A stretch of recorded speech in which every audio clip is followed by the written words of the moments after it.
नमस्कार, मैं हूं विनोद महेला। आप देख रहे हैं दा मुद्दा। इस समय हरियाणा की सियासत में चौधरी वीरेंद्र सिंह ऐसे सियासी चौराहे पर खड़े हैं, उन्हें रास्ता दिखाई नहीं दे रहा है। इस समय भारतीय जनता पार्टी में है, बेटा हिसार से सांसद हैं, लेकिन वो भारतीय जनता पार्टी में रहकर भी भारतीय जनता पार्टी के नहीं बन रहे।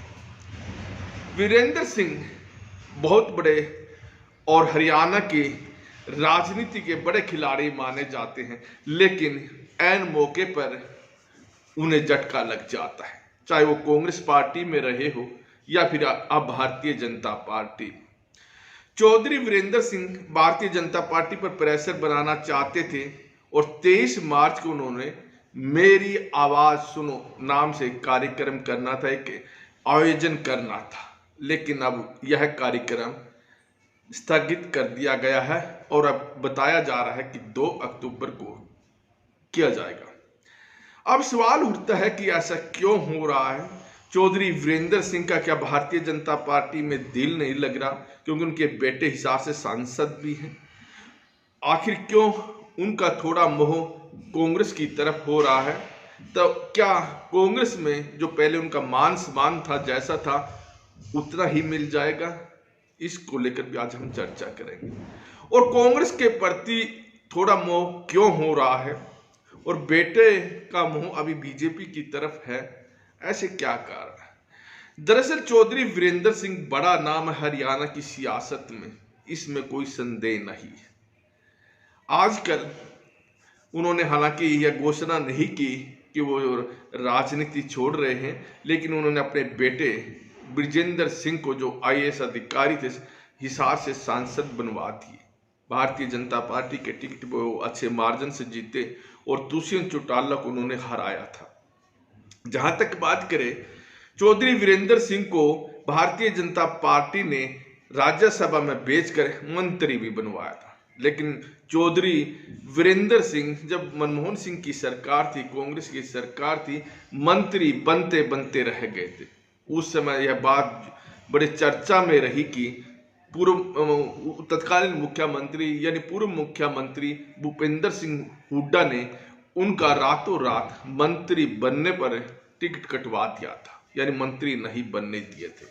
खैर, भारतीय जनता पार्टी ने उचाने से 2014 में उनकी पत्नी प्रेमलता को भी टिकट दिया और वो भी विधायक बनी थी। अब क्या है, दरअसल हरियाणा की सियासत ऐसी ही है। अब चौधरी वीरेंद्र सिंह के लिए मुश्किल जो चीज है, जिसको लेकर वो परेशान है, वो अपनी उचाना सीट को लेकर है। उचाना सीट दुष्यंत चौटाला वहां से इस समय विधायक है और हरियाणा सरकार में उप मुख्यमंत्री भी है। वीरेंद्र सिंह उचाना सीट किसी भी हालत में छोड़ना नहीं चाहते, क्योंकि उनकी सियासत इस सीट पर टिकी हुई है। उन्हें डर है कि भारतीय जनता पार्टी और जेजेपी का कहीं 2024 में गठबंधन ना हो जाए। अगर गठबंधन होता है तो उचाना की सीट दुष्यंत चौटाला के पास जाएगी, तो उस स्थिति में वो भाजपा में रहकर भी क्या करेंगे। हरियाणा की सियासत उनका मुख्य उद्देश्य है।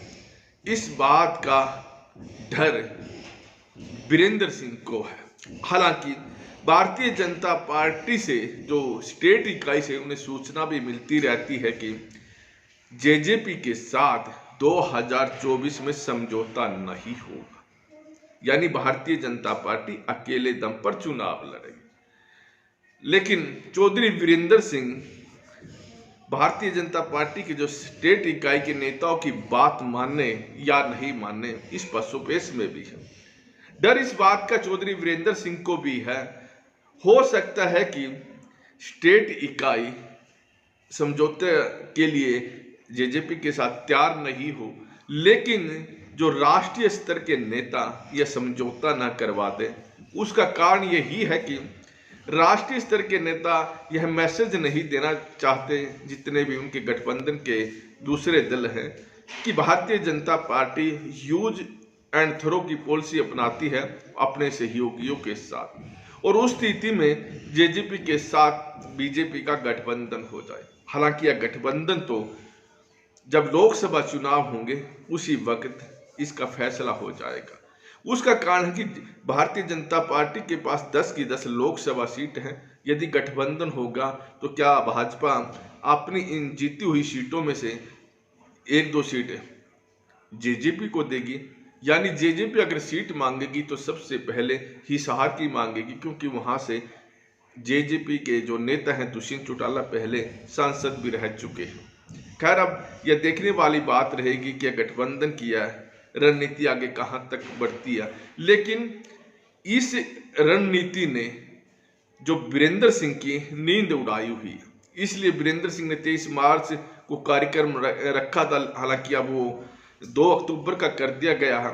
वीरेंद्र सिंह भारतीय जनता पार्टी पर इस कार्यक्रम के जरिए दबाव भी बनाना चाहते थे, लेकिन भारतीय जनता पार्टी की हाईकमान उनके दबाव में नहीं आई।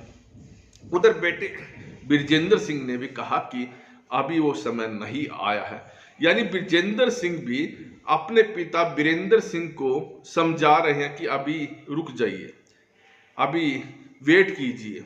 अगर वीरेंद्र सिंह कांग्रेस में जाते हैं, इस वक्त भारतीय जनता पार्टी के खिलाफ मोर्चा खोलते हैं, तो ब्रिजेंद्र सिंह भी उनके साथ जाते हैं तो उपचुनाव की नौबत आ जाएगी और कोई नहीं चाहेगा कि उपचुनाव हो। अगर उपचुनाव होता है और कांग्रेस फिर ब्रिजेंद्र सिंह को टिकट देगी, सबको पता है क्या होने वाला है। दूसरी बात हम यहाँ करें, क्योंकि ब्रिजेंद्र सिंह अब सांसद हैं तो सांसदों के बीच में रह रहे हैं और वहाँ जो माहौल है तो ऐसा माहौल है कि 2024 में भी भारतीय जनता पार्टी की सरकार आने वाली है।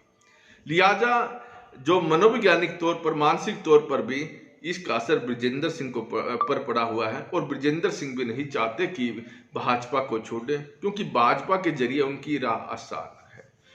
और दूसरी बात हम करें कि जो हरियाणा की सियासी मिजाज देखें तो सियासी मिजाज में जो जाट वोट हैं वो भारतीय जनता पार्टी से दूरी बनाए हुए हैं।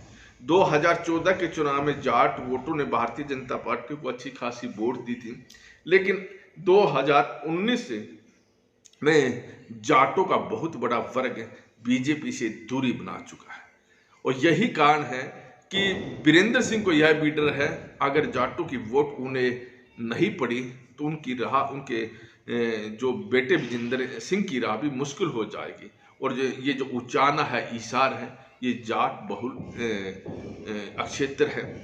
ऐसे में वीरेंद्र सिंह कांग्रेस में तो जाना चाहने की इच्छुक रखते हैं, लेकिन वहां उन्हें इतना मान सम्मान मिलेगा इस बात का भी अंदेशा है, क्योंकि चौधरी वीरेंद्र सिंह ने पहले भी मुख्यमंत्री पद के लिए प्रयास किया था, लेकिन वो कई बार बनते बनते रह गए और जो उनसे साथ में काम करते थे युवा कांग्रेस के दौरान भूपेंद्र सिंह हुड्डा, वो मुख्यमंत्री बन गए, लेकिन वीरेंद्र सिंह मुख्यमंत्री नहीं बने।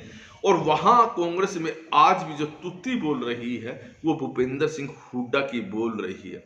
ऐसे में अगर वो कांग्रेस में चले भी गए तो फिर भूपेंद्र सिंह हुड्डा के नेतृत्व में भी वहां काम करना पड़ेगा। इस बात को उन्हें भी अच्छी तरह मालूम है। खैर, अब देखने वाली बात रहेगी कि वीरेंद्र सिंह आगे क्या रणनीति अपनाते हैं। क्या वो भाजपा में बने रहते हैं या फिर अपनी अलग राह अपनाएंगे। अब 2 अक्टूबर को वो एक आयोजन करने जा रहे हैं, एक सम्मेलन करने जा रहे हैं। इसमें क्या होगा उसके बाद ही पता चलेगा।